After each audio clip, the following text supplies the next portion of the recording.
How to download and install TradingView Desktop on PC.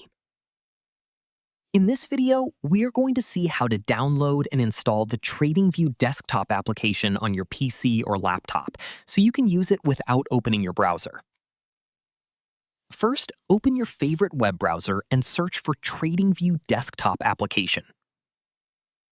Make sure you select the official TradingView website.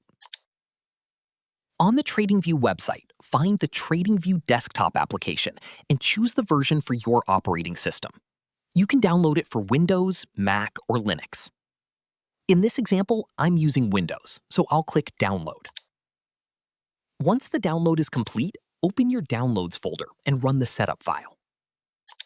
Follow the installation instructions and click Install. Once the installation is complete, TradingView will open automatically.